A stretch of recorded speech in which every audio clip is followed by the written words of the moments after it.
95개 조항을 붙이고 부패 타락한 캐톨릭 교회에 맞서 종교개혁을 한 지 504주년이 되는 날입니다. 우리나라는 조선왕조 11대 중종이 다스리는 때였습니다.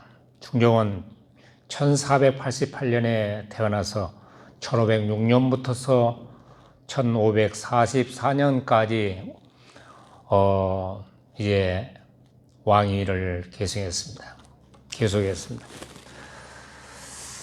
연약한 한 수도사가 거대한 로마 교황청과 독일 황제에 맞서 싸운다는 것은 인간의 생각으로는 무모하리만큼 아주 어려운 일이었습니다.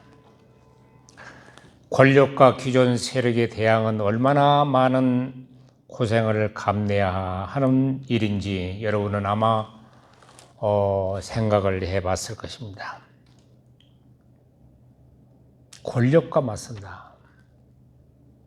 여러분, 우리나라 민주화 운동의 투쟁자들이나 과거에 우리나라가 일제강점기 때에 독립운동을 했던 그런 사람들 얼마나 많은 고생을 했는지 우리는 그들의 그 노고를 마음속에 잊지 않아야 될 것입니다.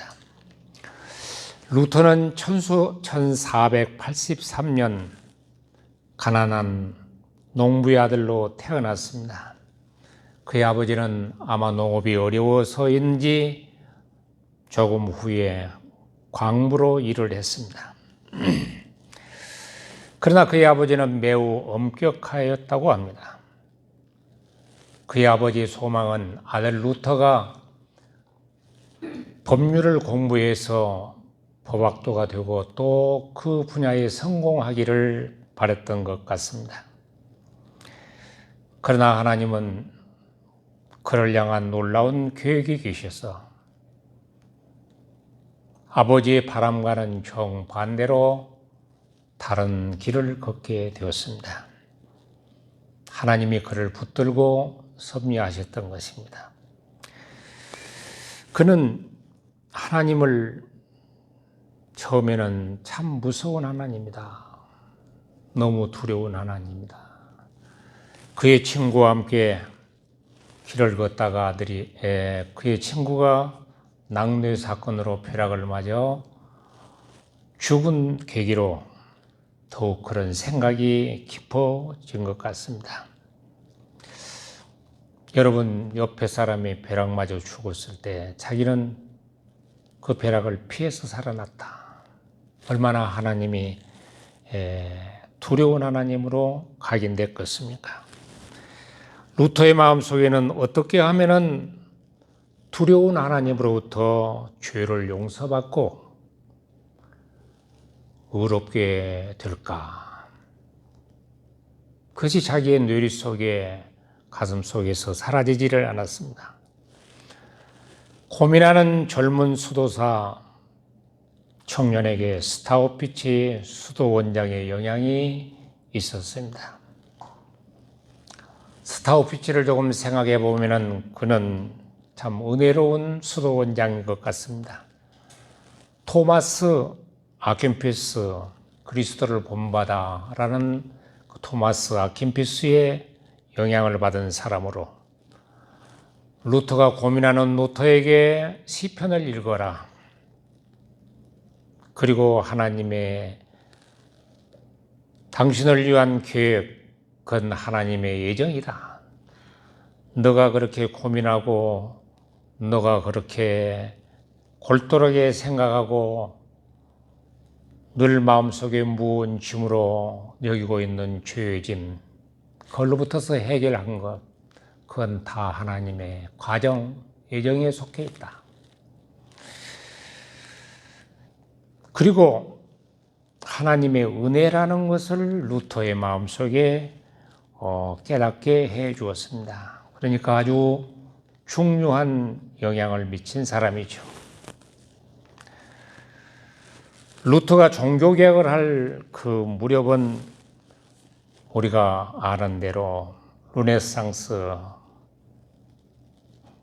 인문주의가 싹을 트고 그 운동이 전개된 후였습니다.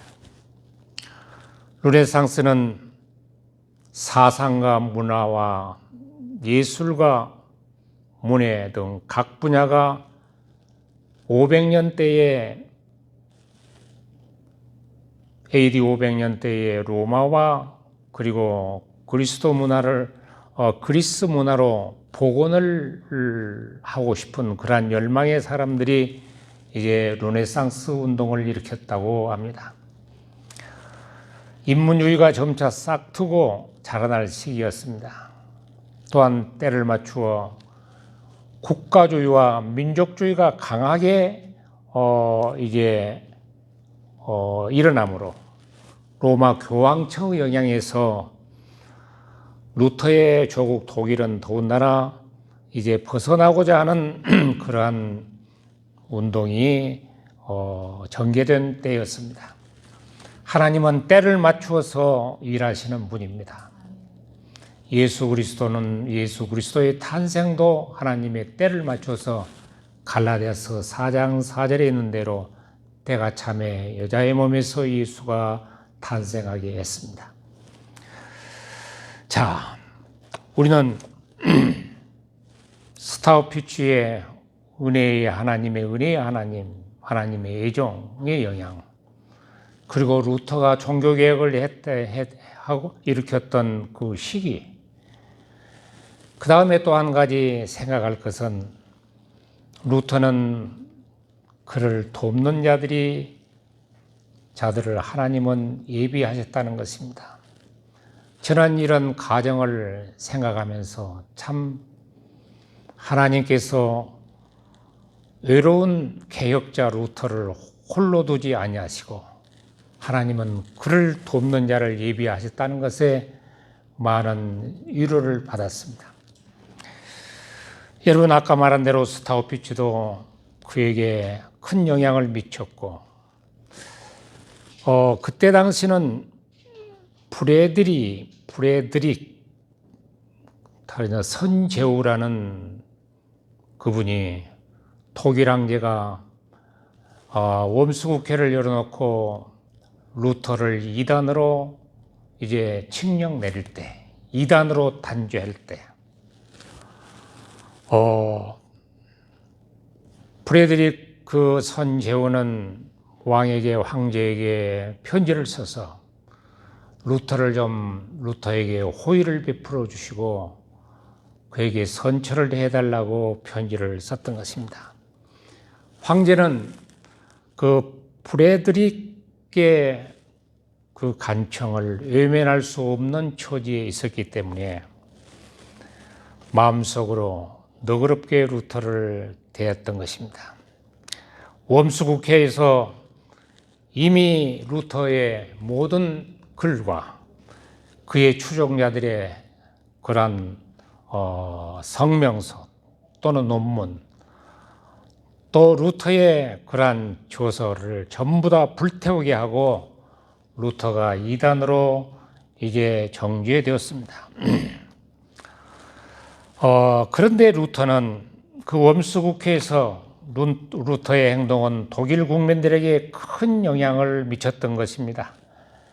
권력자들과 고위 성직자들 앞에서 신문을 받으면서도 양심의 자유를 선포했다는 점에서 웜스 국회 사건은 독일 민족들에게 깊은 인상을 심었다. 참 신앙심이 위대하구나. 루터의 주장은 과연 성경에 있는가, 그렇게 생각하게 되었고, 가톨릭 교회의 비성경적인 것에 대해서 모든 독일 국민은 생각할 기회를 가졌던 것입니다.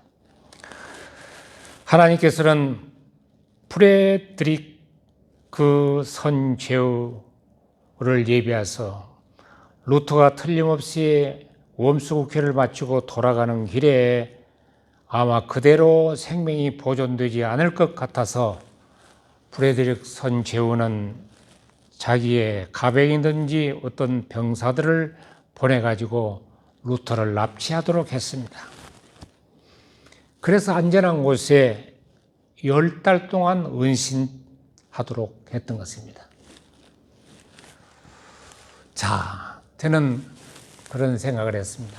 루터가 10개월 동안 숨어 있으면서 무슨 일을 했을까? 여러분 얼마나 두려웠겠습니까? 얼마나 사람이 죽이려고 한 사람들의 눈을 피해서 숨어나는 것은 두려운 일입니다. 저는 5.18 사태 때 그런 것을 많이 봤습니다. 자, 근데 루터는 그 10개월 동안에 허송 세월을 보내지 아니하고 신약 성경을, 라틴어로 된 성경을 독일어로 번역을 시작했습니다. 대단한 집중력이 있는 것입니다. 예수만 의지하는 사람, 그러한 불안한 가운데서 어떻게 성경을 번역할 수 있었을까?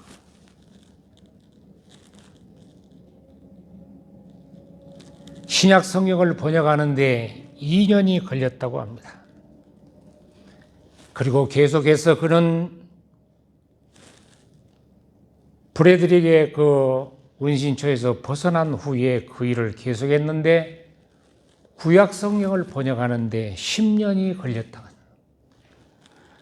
그래서 1534년 신구약 성경 전권을 완성했습니다.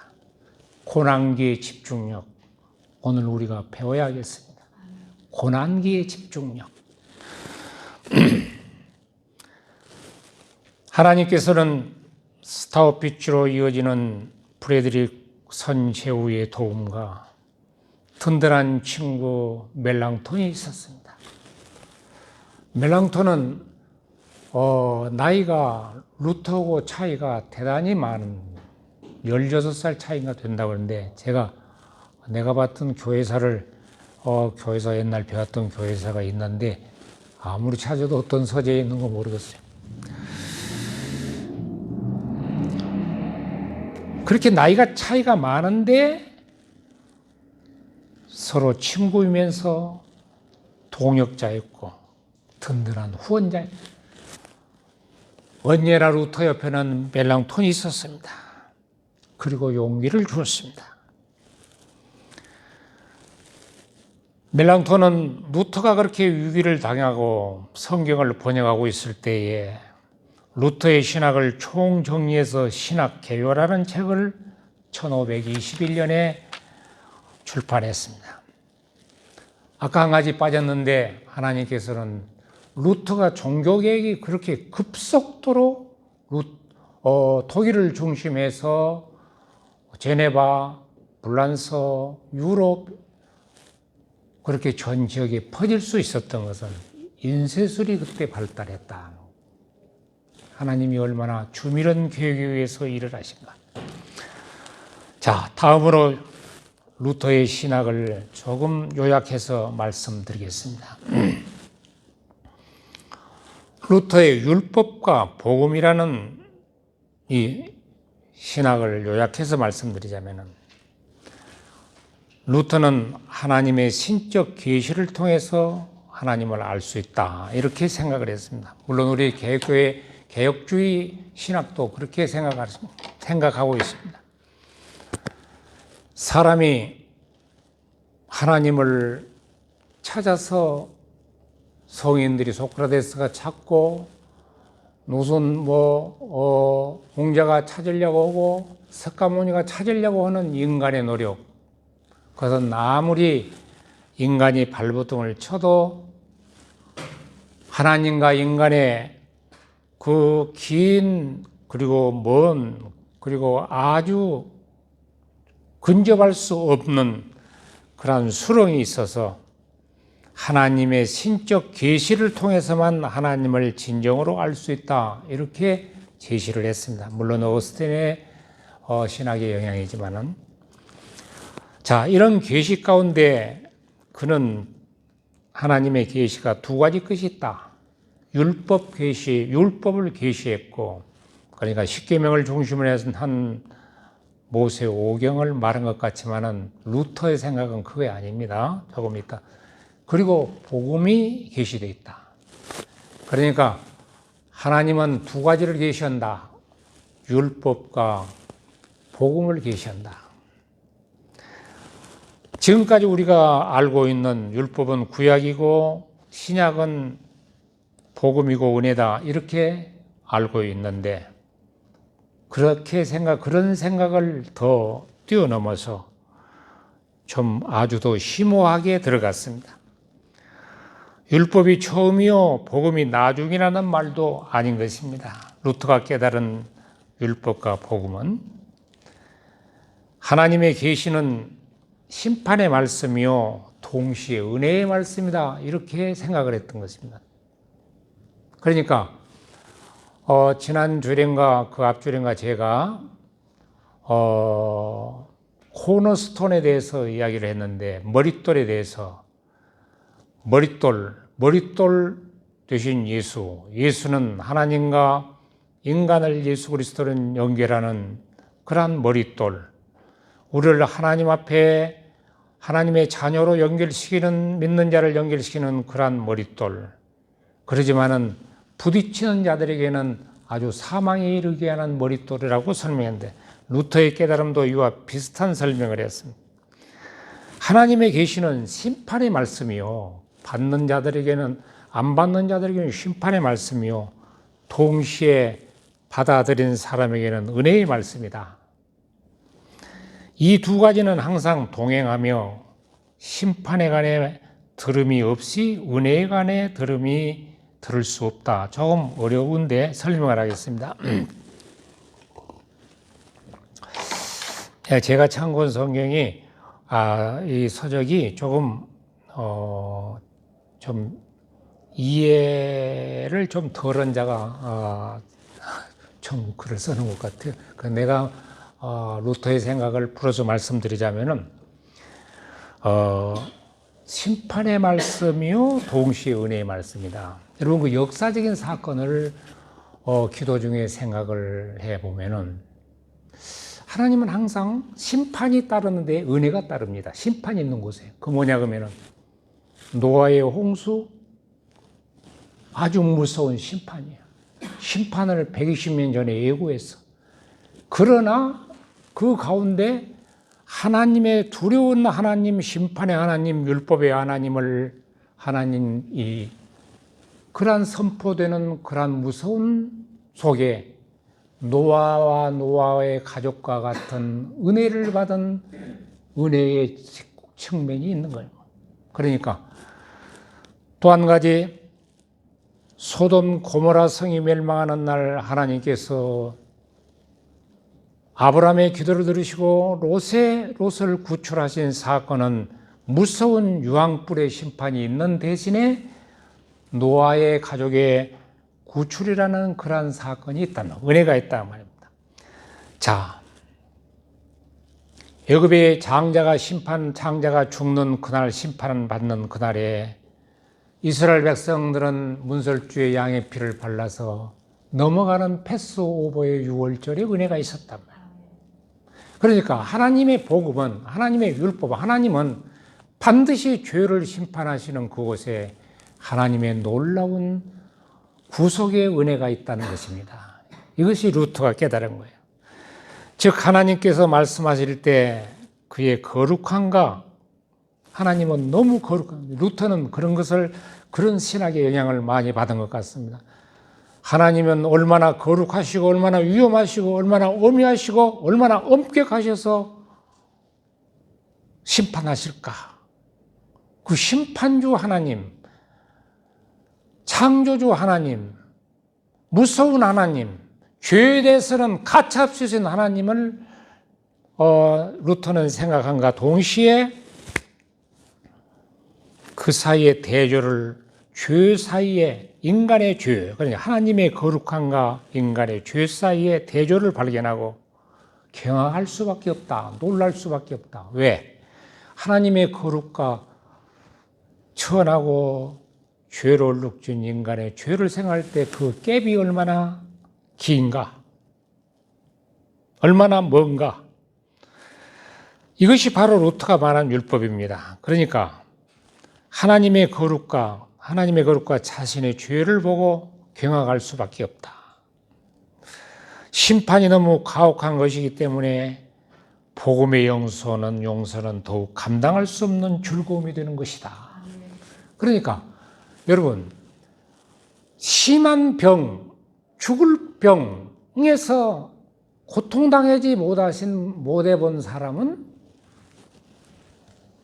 건강의 축복을 모르는 거예요. 치유의 축복, 회복의 축복을 모르는 거예요. 회복의 평안을 모르는 거예요. 그래서 어떤 사람 말하기를 추운 방에서 떨어보지 않는 사람은 따뜻한 방의 고마움을 느껴보지 못한다고 그랬던 거예요. 마찬가지. 하나님의 가혹하리만큼 무서운 심판, 그걸 생각해 보지 못한 사람은 복음의 용서가 얼마나 즐거운 것인지를 알 수 없다. 우리는 복음의 용서를 받은 은혜의 사람들입니다. 하나님의 용서의 말씀을 들을 때에, 순종할 때에, 믿을 때에, 하나님의 용서의 말씀을 믿을 때에 우리를 향한 율법의 성격이 변한다. 이걸 좀 해석을 해야 되겠습니다. 여러분, 하나님의 말씀을, 용서의 말씀을 들을 때 하나님 우리를 용서해 주신다. 그 거룩하신 분이 우리를 용서해 주신다. 그 율법을 선포하신 심판주고 하나님께서 우리를 용서해 주신다. 그 말씀을, 용서의 말씀을 받아들일 때 우리를 향한 율법의 성격이 변한 거예요. 하나님의 성격이 용서의 말씀을 믿는 자에게 다 사랑의 얼굴로 변해야 되는 거예요. 무거운 짐이 얼마나, 율법의 무거운 짐이 얼마나 달콤하게 여겨지는가. 그렇게 말해요. 루터의 율법과 복음 사이에 지속적인 긴장 사이가 유지되고 있다고 말했습니다. 여러분, 그렇습니다. 저는 이 비유를 생각하기를, 진정한 사랑은 긴장이 유지돼야 되는 거예요. 진정한 부부의 사랑, 진정으로 남편을 사랑하고 아내를 사랑하면 사랑하기 때문에 조심을 하는 거예요. 사랑하기 때문에 항상 더 자기 자신의 몸매를 가꾸는 거예요. 마찬가지로 우리가 신자인 동시에, 우리가 죄인 동시에 의롭게 됐지 않습니까? 그리스도로 말미암아 칭이 된 자라고 해서 죄인이 아닌 것이 아니란 말입니다. 그러니까 신자로서 우리가 항상 지녀야 할 것은 사죄받은 축복 속에서 더욱더 율법에 이제 엄격하게 자신을 다스려 나가야 된다, 그 말입니다. 자, 오늘 읽은 로마서 1장 17절과 그리고 그 해석 로마서 3장에 있는 말씀과 하박국서에 있는 말씀을 간단히 이신충의 교류를, 깨달음을 말씀드리겠습니다. 루터는 1514년 대학교 교수로서 가을에 시편 71편을 강해하면서 큰 은혜를 자신도 받고 거기에 학생들에게도 깨우치게 했다고 합니다. 71편 2절 우리 한번 찾아봅시다. 루터가 깨달았다는 이 말씀이 얼마나 귀한 말씀인가. 71편 2절입니다. 우리 다 같이 읽겠습니다. 시작. 주는 내가 항상 피하여 숨을 바위가 되소서. 주께서 나를 구원하라. 2절. 주의 의로 나를 건지시며 나를 풀어주시며 주의 귀를 내게 기울이사 나를 구원하소서. 근데 우리가 어떻게 넘어갈 수 있거든요. 주의 의로 나를 건지시며, 여기가 지금 주의 의로 나를 건지시며, 우리를 구원하시고 우리에게 은혜를 받고 우리가 사죄를 받고 우리가 하나님의 자녀가 되고 천국의 백성이 되고, 이런 것은 주의 은혜로, 주의 의로, 주의 의 때문입니다. 주의 의, 하나님의 의. 그런데 하나님의 의로 나를 건지시며 그래 놓고는 그 다음에 나를 풀어주시며, 그런데 킹제임스나 NIV 성경에는 이 풀어주시며라는 영문이 없습니다. 근데 NLT에 set me free 그랬어요. set me free. 나를 자유롭게 좀 세워놨다. 자유롭게 구별해서 자유롭게 놔뒀어. 하나님의 의가 우리를 죄에서 자유롭게 하는 것입니다. 하나님의 의가 우리를 속박에서 벗어나게 하는 것입니다. 하나님의 의가 우리에게 진정한 평화를 주신 것입니다. 그래서 예수께서는 진리가 너희를 자유케 하리니 그랬습니다. 오늘 이 말씀이 우리에게 큰 은혜가 됩니다. 자, 그런데 시편 71편을 자 이렇게 읽어보면 얼마나 은혜스러운 주 여호와여 주는 나의 소망이요 내가 어릴 때부터 신뢰한이시라. 자, 그게 더욱더 나이 든 사람들에게 감격할 구절은 늙을 때의 나를 버리지 마시며 내 힘이 쇠약할 때의 나를 떠나지 마소서.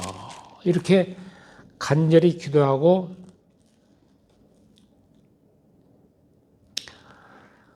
19절에 보면은 하나님이여 주의 의가 또한 지극히 높으시니이다.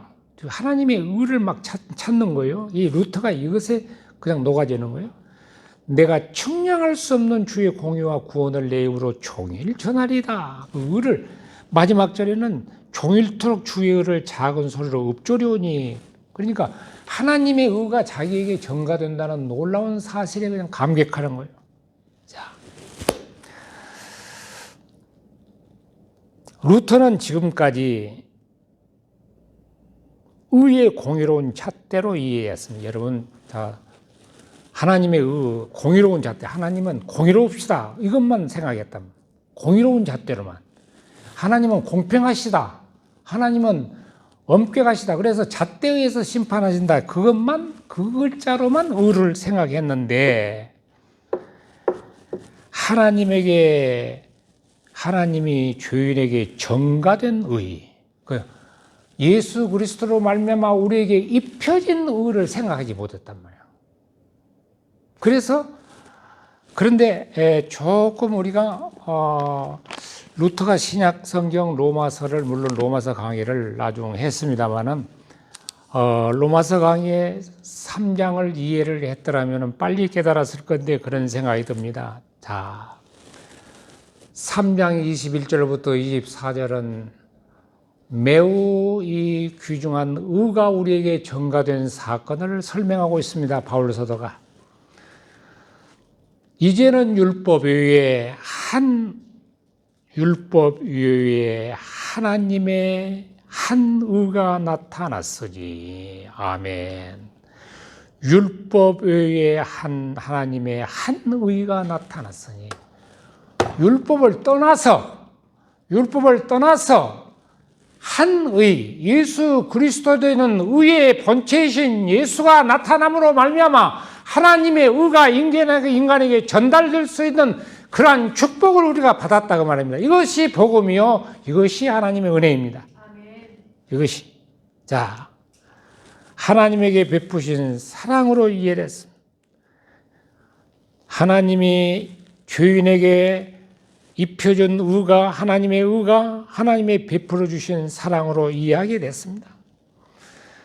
하나님의 의는 자 여러분 참 이 말이 너무 재밌는데 너무 은혜스러운데 루터는 지금까지 하나님의 의를 억지로 때를 써가지고 몸부림쳐서 얻어보려고 애를 썼던 거예요. 여러분 교회사를 배워보면은 루터가 로마 그 성당에 베드로 성당에 27계단을 옷을 걷고 무릎을 맨무릎으로 계단을 올라가면서 자기가 어떤 수행과 고행을 통해서라도 의를 얻어보겠다는 몸부림치면서 하나님의 의를 얻어보려고 했다고 말입니다.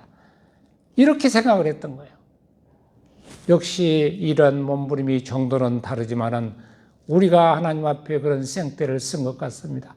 내가 뭘 해서 내가 무엇을 잘해서 내가 선행을 해서 내가 교회를 세워서 내가 교회를 무엇을 받들어서 내가 뭐 사람을 도와줘서 의를 얻어보려고 하는 그런 생각과 비슷한 것입니다. 자, 율법 외에 율법을 떠나서 apart from law, 율법 가지고는 안 돼. 떠나서 미치는 하나님의 은이 차별이 없느니라. 모든 사람이 죄를 범하였으며 하나님의 영광에 이르지 못하더니, 우리 만나지의 표지에 써 있는 성구입니다. 24절. 그리스도 예수 안에 있는 속량으로 말미암아. 구역 성경에는 그리스도 예수 안에 있는 구속으로 말미암아 하나님의 은혜로 값없이 의롭다 하심을 얻은 자 되었느니라. 우리는 값없이 하나님의 은혜로 의롭다함을 받은 자들입니다. 하나님의 은혜, 루터에게 깨닫게 했던 이 하나님의 은혜, 하나님의 의가 기독교인들에게 믿는 자에게 전가된다는 성경은 분명하게 기록되어 밝혔지만 깨닫지를 못했습니다. 늦게 깨달음. 로마서 1장 17절로 돌아가겠습니다. 여기에 로마서 1장 17절이 뭐가 그렇게 중요한가? 복음에는 하나님의 의가 나타나서 하나님의 의가 이제, 그러니까 하나님의 의를 빼버리면 복음이 안 되는 거예요. 믿음으로 믿음에 이르기 하라니. 여러분, 자, from first to last, 첫 번째부터서 마지막까지 믿음이 계속될 건 뭐냐 그러면은, 이건 믿음은 지속적인 믿음이요, 성장하는 믿음이요, 익어가는 믿음이요, 깊어가는 믿음이요, 심화해지가는 믿음입니다. 아멘. 여러분, 사랑하는 동역자들과 성도들이 이 말씀을 깊이 믿음으로 말미암아 살기 전에 그 믿음이 어떤 믿음이어야 되느냐, 시작했다가 많은 믿음이 아니고 믿음으로 믿음에 이르게 하나니. 그리고 루터는 기록된 바 오직 의인은 믿음으로 말미암아 살리라. 하박국 선지자의 말. 악인의 형통, 악인은 왜 그렇게 형통하고 의인은 왜 그렇게 고통을 당합니까? 이런 질문에 그건 잠시뿐이야. 잠시뿐. 반드시 때가 이룬다. 반드시 이루어질 테니까 기다리라. 하나님의 심판은, 하나님의 공의는 반드시 이루어진다. 그러므로 신자는 어떤 환경에서도 믿음으로 살아야 된다고 말입니다. 환경이 좋든지 굳든지 호불호하든지 내가 하나님을 섬길 수 있는 조건이 되든지 안 되든지, 내가 암흑에 있든지 감옥에 있든지 자유인이 됐든지 부자가 됐든지 가난한 사람이 됐든지 어떤 입장에 됐다 할지라도 고난 중에서도 병들어서도 오직 의인은 믿음으로 말미암아 살리라. 아멘. 변함없는 믿음. 그래서 바울 사도는 변함없이 주님을 사랑하는 자에게 은혜가 있을지어다, 이 말씀을 했습니다. 오늘 총교개혁 주일에 루터의 깨달음이 사랑하는 성도들의 깨달음이 되기를 주의 이름으로 축원합니다. 기도하겠습니다. 거룩하신 아버지, 오늘 우리는 똑같은 성경을 읽고 똑같은 하나님이 주신 계절의 변화 속에서 산천 초목 아래서 태양 아래서 공기를 마시며 기도 활동을 해가지만 하나님의 은혜를 깨닫는 것은 천차만별입니다. 하나님, 우리에게 하나님의 말씀을 깨닫고 은혜를 깨달을 수 있는 놀라운 은혜를 하늘 문을 여시고 내려 주시옵소서. 그래서 괴로운 세상에 살면서, 험악한 세상 살면서, 질병 많은 세상 살면서 하나님의 말씀으로 의인은 믿음으로 말미암아 살리라는 이 말씀 붙들고 승리하게 하여 주시옵소서. 예수님 이름으로 기도합나이다.